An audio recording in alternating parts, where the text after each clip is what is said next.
अफीम। और नंबर 3 पर मदिरा से पहले हमने गुटखा की बात की थी कि गुटखा का शरीर में क्या प्रभाव पड़ता है, तंबाकू का शरीर में क्या प्रभाव पड़ता है, ये मदिरा की, अफीम की।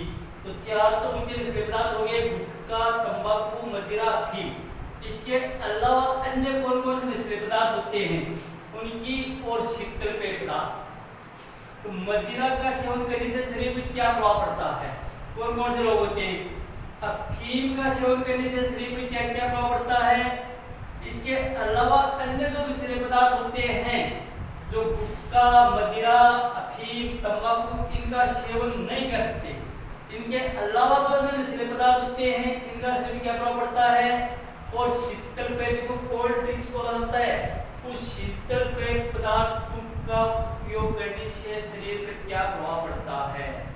सबसे पहले अपन बात करेंगे मदिरा की। मदिरा का सेवन करने से शरीर पर क्या प्रभाव पड़ेगा। शरीर पर पड़ने वाले प्रभाव, मदिरा का सेवन करने से शरीर में क्या प्रभाव पड़ेगा। नंबर 1, मदिरा का सेवन करने के कारण सबसे पहला एक तो शरीर पर प्रभाव और एक अन्य प्रभाव।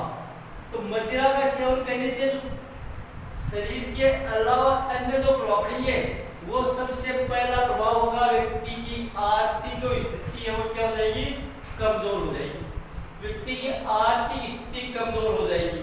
शरीर के अलावा जो प्रभाव पड़े, एक तो आर्थिक स्थिति कमजोर हो जाएगी।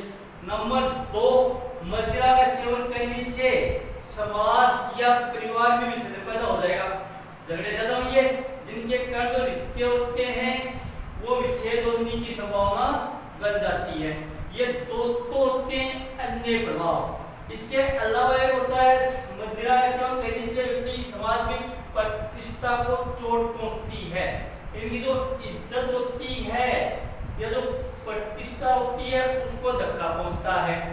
ये तो होते हैं अन्य प्रभाव इसके अलावा शरीर पर जो प्रभाव पड़ते हैं, मदिरा का सेवन करने से व्यक्ति की जो स्मरण शक्ति होती है वो कमजोर हो जाती है, याददाश्त जो शक्ति होती है वो कमजोर हो जाती है। नंबर 2 पर मदिरा का सेवन करने से शरीर का संतुलन बिगड़ जाता है, शरीर का संतुलन नहीं रहता है, शरीर पर नियंत्रण नहीं रहता है। नंबर 3, मदिरा का सेवन करने से व्यक्ति की कार्य क्षमता कम हो जाती है, व्यक्ति काम नहीं कर पाता है, व्यक्ति काम नहीं कर पाएगा। इसके अलावा मदिरा में एल्कोहल का जाता, मदिरा बोल देते हैं, इसी को शराब बोल देते हैं, इसी को एल्कोहल बोला जाता है। इसी का नाम मदिरा होता है, इसी का नाम एल्कोहल होता है, इसी को शराब बोल देते हैं साधारण भाषा में। तो मदिरा में जो नशीला पदार्थ होता है इसका नाम होता है एथिल एल्कोहल, एथिल एल्कोहल। ये मदिरा में नशीला पदार्थ पाया जाता है एथिल एल्कोहल। ये जो एथिल एल्कोहल है वो जब शरीर में चला जाता है तो शरीर में जाकर के ये एथिल एल्कोहल सबसे पहले जाएगा कहां पर, यकृत में जाएगा। और यकृत है वो इस एथिल एल्कोहल को एल्डिहाइड में बदल देता है। किस में बदल देगा, एल्डिहाइड में बदल देगा। और ये एल्डिहाइड जैसे यकृत में बन जाएगा, ये एक विषैला पदार्थ होता है जो शरीर के लिए घातक होता है। तो सबसे मुख्य जो प्रभाव पड़ेगा वो पड़ेगा मदिरा में नशीला पदार्थ एथिल एल्कोहल पाया जाता है। ये एथिल एल्कोहल सीधा जाता है यकृत में और यकृत इस एथिल एल्कोहल को एल्डिहाइड में बदल देता है। ये एल्डिहाइड एक हानिकारक या विषैला पदार्थ होता है जो शरीर के लिए घातक होता है। इसलिए सबसे ज्यादा प्रभाव वो मदिरा किस पर डालती है, यकृत पर डालती है। सबसे ज्यादा प्रभाव मदिरा किस पर डालती है, यकृत पर डालती है। जितनी ज्यादा मदिरा का सेवन किया जाता है यकृत में ज्यादा कमजोर हो जाता है, डैमेज होता जाता है। नंबर 2 अगला पॉइंट, एल्कोहल के प्रभाव से व्यक्ति का शरीर का संतुलन बिगड़ जाता है। साधारण बात है, जब एल्कोहल ज्यादा सेवन किया जाता है तो शरीर का संतुलन बिगड़ जाता है। और शरीर का संतुलन तो पहले बात की थी, शरीर का संतुलन या पेश गति पर नियंत्रण बनाए रखने के लिए अनुमस्तिष्क उत्तरदायी होता है। अनुमस्तिष्क करता है इसको, अनुमस्तिष्क करता है नियंत्रण किस पर, पेश गति पर और शरीर का संतुलन पर। इसका मतलब यह हुआ कि ये जो मदिरा वो सबसे ज्यादा प्रभाव किसको डालेगी, अनुमस्तिष्क पर डालेगी, जिसके कारण शरीर का संतुलन बिगड़ जाता है, शरीर पर नियंत्रण नहीं रह पाता है, व्यक्ति का करने की शक्ति कमजोर हो जाएगी, काम नहीं कर पाता है, उसकी समझ शक्ति कमजोर हो जाएगी। इसके बाद भी शराब का सेवन करने से तंत्रिका तंत्र का संतुलन बिगड़ जाता है और तंत्रिका तंत्र वो पूरे शरीर पर नियंत्रण करता है। बात की थी पहले कि तंत्रिका तंत्र वो शरीर का नियंत्रण होता है, सारे जो शरीर के अंग होते हैं उसको नियंत्रण तंत्रिका तंत्र करता है। तो तंत्रिका तंत्र का संतुलन बिगड़ जाता है और जैसे तंत्रिका तंत्र का संतुलन बिगड़ जाएगा पूरे शरीर का संतुलन बिगड़ जाएगा। मदिरा के सेवन से व्यक्ति में वशीय यकृत नामक रोग हो जाता है। मदिरा के सेवन से व्यक्ति में वशीय यकृत रोग हो जाता है, जिसके कारण प्रोटीन और कार्बोहाइड्रेट का संश्लेषण नहीं हो पाता है। ज्यादा सेवन किया जाता है तो वशीय यकृत रोग हो जाता है और वशीय यकृत रोग होने के कारण शरीर में प्रोटीन और कार्बोहाइड्रेट का पाचन नहीं हो पाता, संश्लेषण नहीं होगा और कार्बोहाइड्रेट और प्रोटीन का संश्लेषण नहीं होगा तो प्रोटीन है वो शरीर की वृद्धि के लिए आवश्यक होता है, तो प्रोटीन का जब संश्लेषण नहीं होगा तो शरीर की वृद्धि नहीं हो पाएगी और कार्बोहाइड्रेट जो होता है वो शरीर को लगभग 50% ऊर्जा है वो कार्बोहाइड्रेट से मिलती है, 50% ऊर्जा है वो कार्बोहाइड्रेट से मिलती है और शराब के सेवन से कार्बोहाइड्रेट का संश्लेषण नहीं हो पाता है। कार्बोहाइड्रेट का संश्लेषण तो नहीं होगा तो शरीर को ऊर्जा नहीं मिलेगी क्योंकि लगभग आधी ऊर्जा कार्बोहाइड्रेट के संश्लेषण मिलती है, तो ऊर्जा नहीं मिलेगी तो व्यक्ति काम नहीं कर पाएगा, शरीर में जो भी जैविक क्रियाएं होती है उस पर विपरीत प्रभाव पड़ेगा, व्यक्ति दिन प्रतिदिन क्या होता जाएगा, कमजोर होता जाएगा। इसके बाद में आगे बात आती है कि आर्थिक स्थिति कमजोर हो जाएगी और सामाजिक प्रतिष्ठा को ठेस पहुंचती है। तो ये सारे मदिरा के प्रभाव होते हैं, कुछ तो रोग होते हैं और कुछ अन्य प्रभाव होते हैं। जो रोग होता है वो मुख्य हेतु होता है वशीय यकृत रोग होता है, जिसके कारण कार्बोहाइड्रेट प्रोटीन का संश्लेषण नहीं हो पाता है। दूसरा जो रोग होता है वो एथिल एल्कोहल यकृत में जाकर के एल्डिहाइड में बदल जाता है, जो एक विषैला पदार्थ होता है जिसके कारण व्यक्ति की मृत्यु भी हो सकती है। कभी कभी शराब के सेवन से 3 लोगों की मौत होगी, जहरीली शराब पीने से। तो एसिड एल्डिहाइड की मात्रा जब ज्यादा बन जाती है शरीर में, एल्डिहाइड की मात्रा जब ज्यादा बन जाएगी तो फिर व्यक्ति की मृत्यु हो जाएगी, क्योंकि एल्डिहाइड और विषैला पदार्थ होता है, हानिकारक पदार्थ होता है, जहरीला होता है। तो जैसे शरीर में विष बढ़ जाएगा तो व्यक्ति की मृत्यु हो जाएगी। तो ये दो रोग, इसके अलावा श्रवण शक्ति कमजोर हो जाती है, काम नहीं कर पाता व्यक्ति, काम करने की शक्ति कमजोर हो जाती है, शरीर पर नियंत्रण नहीं रह पाता है, तंत्रिका तंत्र नियंत्रण नहीं कर पाता है और व्यक्ति की आर्थिक स्थिति कमजोर हो जाती है, समाज में उसकी प्रतिष्ठा को ठेस पहुंचती है। ये तो सारे प्रभाव आपके किसके, मदिरा के। मदिरा जो होती है इसका साधारण सूत्र होता है C2H5OH होता है, ये इसका साधारण सूत्र होता है C2H5OH। एथिल एल्कोहल सूत्र ये होता है क्योंकि इसको मदिरा भी होता है, एथिल एल्कोहल हानिकारक पदार्थ पाया जाता है, तो ये एथिल एल्कोहल मदिरा का साधारण सूत्र होता है C2H5OH। तो ये मदिरा सूत्र, इसी को एल्कोहल बोलते हैं, इसी को साधारण भाषा में शराब बोला जाता है। ये इसके शरीर पर पड़ने वाले कुप्रभाव हैं। नंबर दूसरा आता का अफीम। ये भी एक तरह का नशीला पदार्थ है। अफीम है वो एक पौधे से प्राप्त होता है, एक पौधे से प्राप्त होता है जिस पौधे का नाम होता है पेपेवर सोमनिफेरम।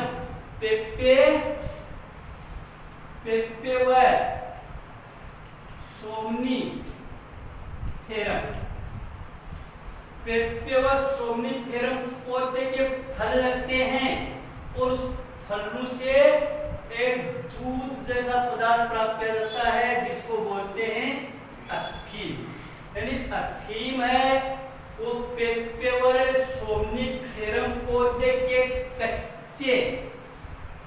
कच्चे फलों से प्राप्त दुग्ध होता है, दुग्ध जैसा पदार्थ होता है, फिर इसे अफीम तैयार कर लिया जाता है। पहले पेप्टेवर सोमनिफेरम पौधे के फल लगते हैं, उन फलों को पकने नहीं देते हैं, कच्चे फलों से ही दूध प्राप्त कर लिया जाता है, जिसको अफीम बोला जाता है।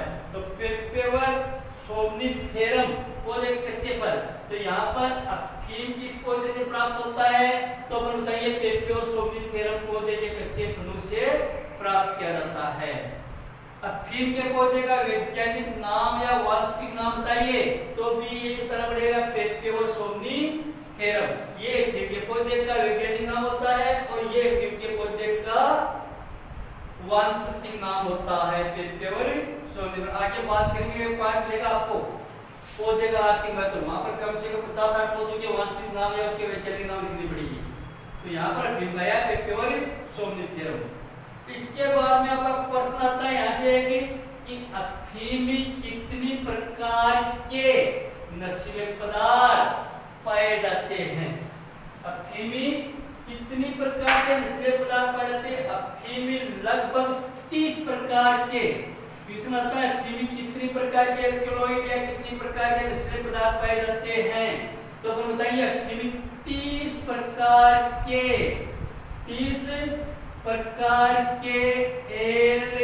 एल्कोलॉइड, अफीम में 30 प्रकार के एल्कलॉइड पाए जाते हैं।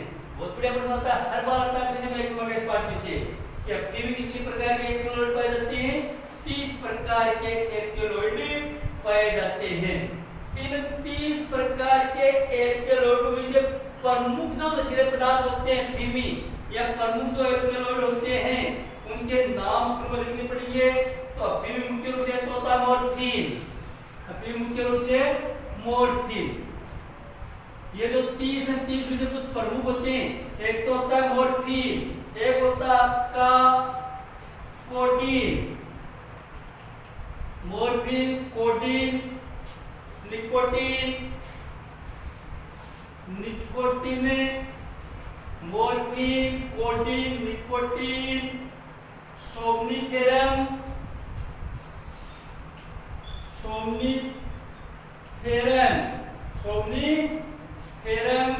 व पेप्टेवरिन, ये मुख्य पदार्थ होते हैं, या ये मुख्य एल्कलॉइड पाए जाते हैं। तो टोटल तो होते हैं 30 प्रकार के, लेकिन जो मुख्य एल्कलॉइड होते हैं वो होते हैं मॉर्फिन, कोडीन, निकोटीन, सोमनिफेरम और पेप्टेवरिन, ये मुख्य पदार्थ होते हैं। दूसरा प्रश्न बनेगा यहाँ पर कि अफीम में पाए जाने वाले मुख्य एल्कलॉइड के नाम लिखिए। तो अपन बता देंगे मॉर्फिन, कोडीन, निकोटीन, सोमनिफेरम और पेप्टेवरिन। इसके बाद में आगे बात आती है, यही से अफीम से छोटा क्वेश्चन अगला प्रश्न ये आता है आपका कि दर्द निवारक दवा, क्योंकि अफीम का अगर सेवन किया जाता है तो शरीर में अगर कोई दर्द होता है, पीड़ा होता है, एक बार इनसे रिलीफ आराम मिल जाता है। क्यों मिल जाता है? क्योंकि अफीम का सेवन करने से अफीम सीधा का सीधा सटा देगा तंत्रिका तंत्र पर, और तंत्रिका तंत्र एक बार शून्य कर देगा। तो शून्य कर देगा तंत्रिका तंत्र को, तो एक बार पूरा शरीर और सुनसा हो जाएगा और व्यक्ति महसूस करेगा कि मेरे को आराम मिल गया। जिस तरह से व्यक्ति को नींद नहीं आती है, वो नींद की गोली लेता है, नींद की दवाई लेने के बाद उसको नींद आ जाती है, थोड़ा सा आराम मिल जाता है। जैसे वो नींद की गोली खाएगा, तंत्रिका तंत्र पर प्रभाव पड़ेगा, तंत्रिका तंत्र सुनसा हो जाएगा, उसको निद्रा आ जाएगी, निद्रा आने पर थोड़ा सा आराम मिल जाएगा उसको। इसी तरह से अगर शरीर में दर्द रहता है तो अफीम का सेवन रहता है, अफीम का सेवन करने के कारण तंत्रिका तंत्र काम करना बंद कर देता, शून्य हो जाता है, तंत्रिका तंत्र में कार्यप्रणाली कम हो जाएगी, कम होते ही शरीर में एक बार आराम से मिल जाएगा। इसलिए भ्रांति ये भी बनी होती है, आगे बात आएगी कि नशीले पदार्थ का सेवन करने के कारण शरीर को आराम मिलता है, या कोई तनाव रहता है वो तनाव दूर हो जाता है, शरीर में कोई पीड़ा होती है वो पीड़ा कम हो जाती है। लेकिन ये सारी की सारी गलत बातें, विज्ञान इस बात को मानता नहीं, क्योंकि विज्ञान के पीछे लॉजिक ये है कि इनका सेवन करने से एक बार आराम मिल जाता है, तंत्रिका तंत्र की कार्यप्रणाली एक बार कमजोर हो जाती है, शरीर में से संतुलन हट जाता है, इसलिए पूरे शरीर में सुन जैसी स्थिति पैदा हो जाती है, जिस कारण व्यक्ति अपने आप सोचता है कि मेरे को आराम मिल गया, लेकिन जैसे ही इनका नशा वापस करेगा फिर वो पहले वाली स्थिति आ जाती है। इसके बाद में बात आती है कि दर्द निवारक दवाई बनाने में इनमें से किन इलेक्ट्रोलाइट का उपयोग किया जाता है? दो का होता है, एक तो होता है मॉर्फिन का, एक होता है कोडीन का। तो अगला तो छोटा क्वेश्चन आएगा वो वही आता है कि दर्द निवारक दवा बनाने में अफीम के किन इलेक्ट्रोलाइट का उपयोग किया जाता है जिससे दर्द कम होता है? दर्द निवारक दवा बनाने में अफीम के किन इलेक्ट्रोलाइट का उपयोग किया जाता है? मॉर्फिन और कोडीन नामक इलेक्ट्रोलाइट का उपयोग किया जाता है। ये तो मॉर्फिन का और एक कोडीन नामक इलेक्ट्रोलाइट का दर्द निवारक दवा बनाने में उपयोग किया जाता है। अगला जो क्वेश्चन आता है वो आपका आता है अफीम या उसे बंधे नशीले पदार्थ को क्या कहते हैं? एक तो अफीम लेते हैं, अफीम के साथ अन्य पदार्थ मिला करके एक और नशीला पदार्थ तैयार किया जाता है जिसको बोलते हैं हेरोइन और इसका उपयोग भी नशे के रूप में किया जाता है, लेकिन ये काफी महंगा नशीला पदार्थ होता है, आम आदमी इसका उपयोग नहीं कर सकता। तो अफीम और अफीम से अन्य पदार्थ मिला करके या अफीम के एल्केनोइड से मिलकर एक अन्य नशीला पदार्थ बनता है जिसका नाम होता है हेरोइन, और इस हेरोइन का उपयोग भी नशा करने में किया जाता है। ये तो बात हो गई आपकी अफीम की। अब अफीम का सेवन करने से शरीर पर क्या प्रभाव पड़ता है? अफीम का सेवन करने से शरीर पर क्या प्रभाव पड़ता है? पहला जो प्रभाव होगा, अफीम के लगातार सेवन करने से शरीर की रोग प्रतिरोधक क्षमता कम हो जाती है। अगर लगातार अफीम का सेवन किया जाता है तो फिर शरीर की रोग प्रतिरोधक क्षमता कम हो जाती है, रोगों से लड़ने की जो शक्ति होती है शरीर में वो शक्ति कम हो जाएगी और व्यक्ति को बार बार बीमार होने लग जाएगा। कोई भी जीवाणु वायरस कीटाणु पर अटैक कर देगा, क्योंकि शरीर में से मुकाबला करने वाली जो शक्ति है वो शक्ति अफीम का लगातार सेवन करने से क्या हो जाती है? खत्म हो जाती है, इसलिए वो व्यक्ति बार बार बीमार रहता है। तो पहला प्रभाव पड़ता है कि अफीम के लगातार सेवन करने से व्यक्ति की रोग प्रतिरोधक क्षमता क्या हो जाएगी? कम हो जाएगी। दूसरा जो प्रभाव होता है, अफीम के लगातार सेवन करने से व्यक्ति की असमय मृत्यु हो जाती है। कोई उम्र नहीं, कब भी जा सकता है वो दुनिया से इसका लगातार सेवन करने से, क्योंकि शरीर हो अंदर से पूरा कोमल हो जाएगा, रोग प्रतिरोधक क्षमता कम हो जाएगी, तो पता नहीं इसके शरीर में कितनी रोग हो जाएगी, बिना कितनी रोग हो जाएगी और उसकी असमय मृत्यु हो जाएगी। इतना खतरनाक या हानिकारक पदार्थ होता है ये अफीम। ठीक है, तो अफीम के बारे में सोमनीफेरम पेपर पौधे के कच्चे फलों से प्राप्त दूध को अफीम कहते हैं। अफीम में लगभग 30 प्रकार के एल्कलॉइड पाए जाते हैं, जिनसे मुख्य रूप से मॉर्फिन है, कोडीन है, निकोटीन है, टेरपेनोन है, सोमनीफेरम मुख्य रूप से होते हैं। दर्द निवारक दवा बनाने में कोडीन और मॉर्फिन नामक एल्कलॉइड का उपयोग किया जाता है, और अफीम और उनसे प्राप्त पदार्थों को मिलाकर के एक और नशीला पदार्थ होता है जिसका नाम होता है हेरोइन। इसका उपयोग नशे के रूप में किया जाता है। इसका सेवन करने से शरीर की रोग प्रतिरोधक क्षमता कम हो जाती है, रोगों से लड़ने की जो शक्ति होती है वो कम हो जाएगी और व्यक्ति की असमय क्या हो जाती है? मृत्यु हो जाती है। ये अफीम की बात है। तो यहाँ पर एक तो वैज्ञानिक नाम हो जाएगा, कितने प्रकार के एल्कलॉइड पाई जाती है वो बात, मुख्य रूप से कौन से वो बात, और दर्द निवारक दवा बनाने में किन एल्कलॉइड का उपयोग किया जाता है, ये यहाँ से प्रश्न बनती है। इसके बाद में आते हैं अन्य नशीले पदार्थ। इसके अलावा गुटखा है, तंबाकू है, मदिरा है, अफीम है, हेरोइन है। इसके अलावा अन्य किन किन पदार्थों का उपयोग नशे के रूप में किया जाता है? और भी बहुत, तंबाकू के अलावा तंबाकू, गुटखा, मदिरा, अफीम, ये तो मोटे मोटे नशीले पदार्थ हैं। इसके अलावा भी और बहुत सारे पदार्थ हैं जिसका उपयोग नशे के रूप में किया जाता है, और ये बात है कि इसके अलावा और होंगे जो इनका उपयोग नहीं कर पाएंगे। तो इसके अलावा कौन कौन से होते हैं? कोकीन, ये भी नशा करने का पदार्थ होता है, नशीला पदार्थ है कोकीन, काफी महंगा होता है, हर कोई इसका उपयोग नहीं कर पाता। कोकीन है, भांग, ये भी नशीला पदार्थ होता है। गांजा, ये भी नशीला पदार्थ होता है, इसका उपयोग होती है भागने में जगह, ये भी नशीला पदार्थ होता है। वहाँ गांजा, हैशीश, ये भी नशीला पदार्थ होता है, हैशीश। और LSD, ये भी नशीला पदार्थ होता है। तो ये सारे नशीले पदार्थ होते हैं। गुटखा, तंबाकू, मदिरा और अफीम के अलावा कोकीन, भांग, गांजा, हशीश, LSD, ये भी सारे के सारे नशीले पदार्थ होते हैं जिनका उपयोग नशे के रूप में किया जाता है। इनका भी शरीर पर हानिकारक प्रभाव पड़ता है। इसके अलावा अब ये जो नशीले पदार्थ हैं, जो अन्य नशीले पदार्थ, इनका शरीर पर क्या क्या प्रभाव पड़ता है, और इसके अलावा और आएंगे। इनका शरीर क्या प्रभाव पड़ता है? इन नशीले पदार्थों का सेवन करने के कारण परिवार में विच्छेदन पैदा होता है, परिवार टूटने की संभावना बढ़ जाती है। क्योंकि परिवार में लगातार अगर नशीले पदार्थ का सेवन करेगा, परिवार में लड़ाई झगड़ा ज्यादा होगा, जिसके कारण परिवार टूटने की संभावना बढ़ जाती है। तो नशीले पदार्थों का सेवन करने के कारण परिवार टूटने की संभावना बन जाती है। नशीले पदार्थों के कारण व्यक्ति की अपराध प्रवृत्ति भी वृद्धि होती है। लगातार नशीले पदार्थों का सेवन करेगा तो व्यक्ति क्या बन जाएगा? स्वभाव से अपराधी बन जाएगा, अपराधी बन जाएगा, और अपराध करने की जो प्रवृत्ति होती है उसमें वृद्धि हो जाएगी। क्योंकि नशीला पदार्थ करेंगे उसको नियंत्रण नहीं कर पाएगा, तो कुछ भी करेगा, सही है गलत है इसका वो नियंत्रण नहीं कर पाएगा। नंबर आगे, नशीले पदार्थों के सेवन करने व्यक्ति को शारीरिक व मानसिक रूप से कमजोर हो जाता है। शारीरिक रूप से भी व्यक्ति कमजोर हो जाता है और मानसिक रूप से भी व्यक्ति कमजोर बन जाता है। तो बहुत सारे प्रभाव पड़ते हैं नशीले पदार्थों के कारण। परिवार टूट जाते हैं, अपराध प्रवृत्ति बढ़ती होती है, जो भी अपराध करते हैं वो साधारण आदमी नहीं करता, नशीला जो नशीले पदार्थों का सेवन करता है वो करता है या तो नशा करके करता है।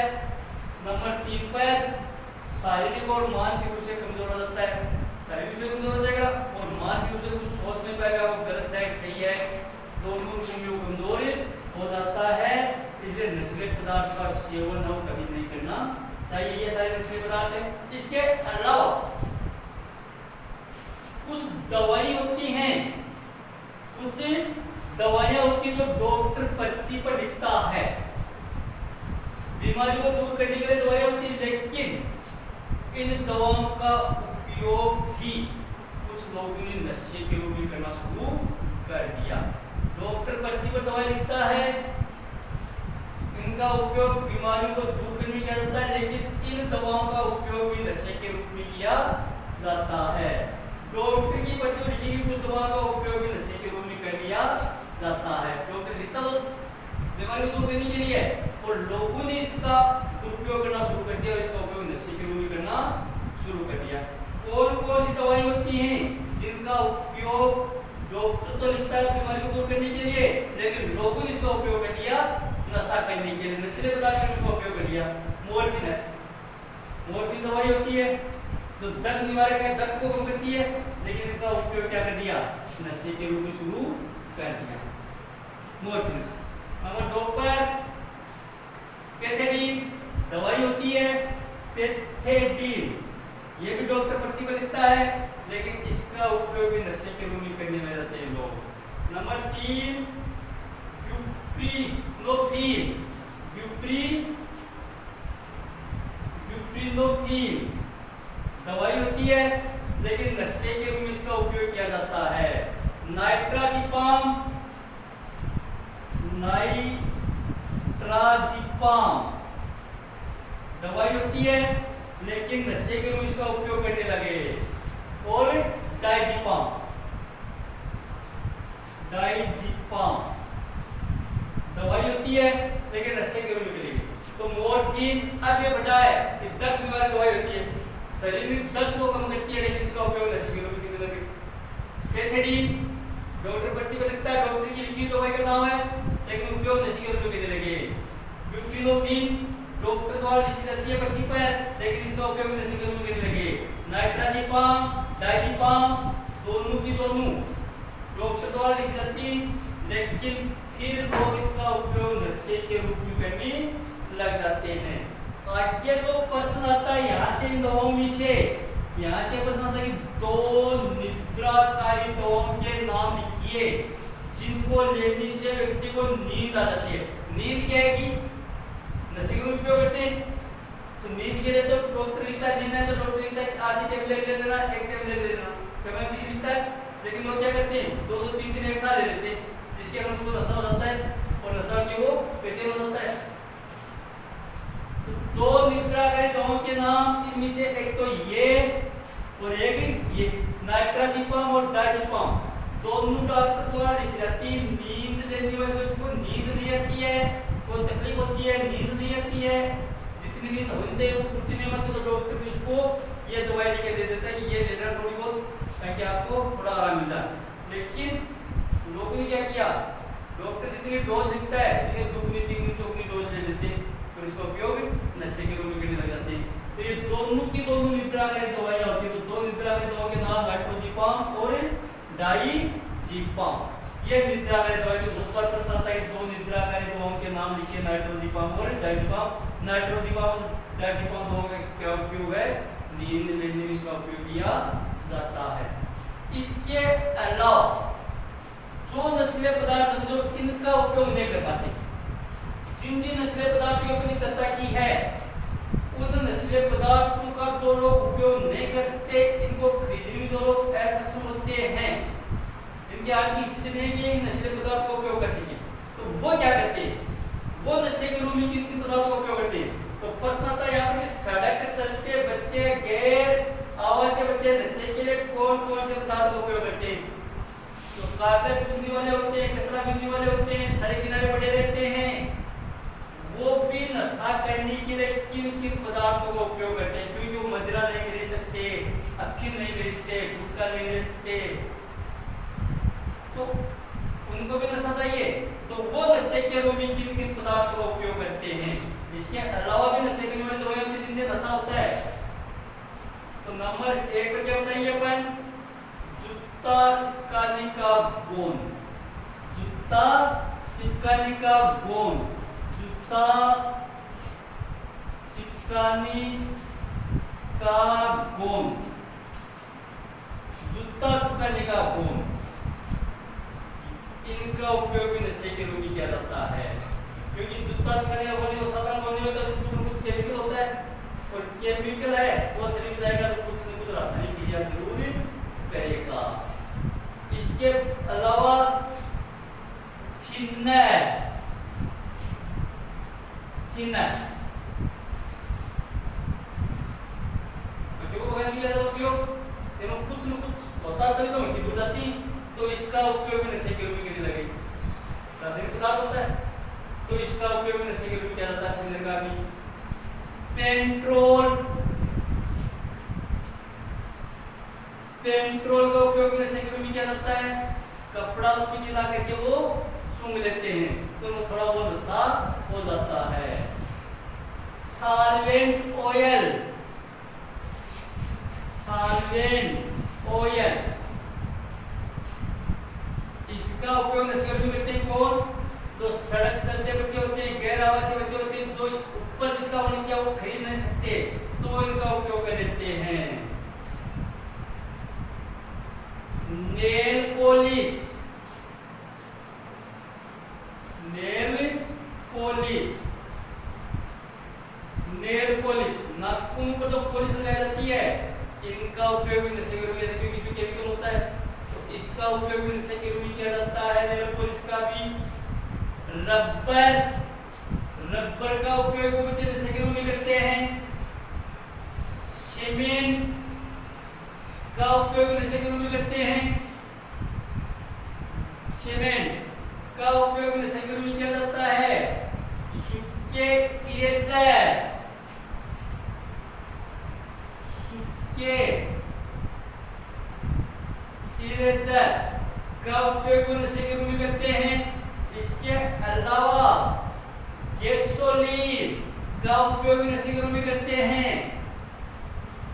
गैसोलीन का उपयोग, और आपका जो मार्कर होता है, मार्कर, इसका उपयोग नशे के रूप में करते हैं। मार्कर होता है लिखने वाला, इसका उपयोग, क्योंकि इसमें थोड़ी थोड़ी दुर्गंध आती है, तो इसका उपयोग भी नशे के रूप में करते हैं। तो ये जो सड़क चलते बच्चे होते हैं, गैर जो हवा से बच्चे होते हैं, वो जूता चिपकने वाला गोंद का उपयोग नशे के रूप में कर लेते हैं, थिनर का उपयोग कर लेते हैं, पेट्रोल का कर लेते हैं, सॉल्वेंट ऑयल का कर लेते हैं, गैसोलीन का कर लेते हैं, नेल पॉलिश का कर लेते हैं, रबर का, सीमेंट का, सूखे लेदर का, मार्कर का, जिनसे भी उनको थोड़ा बहुत नशा होता है इसी का उपयोग वो कर लेते हैं।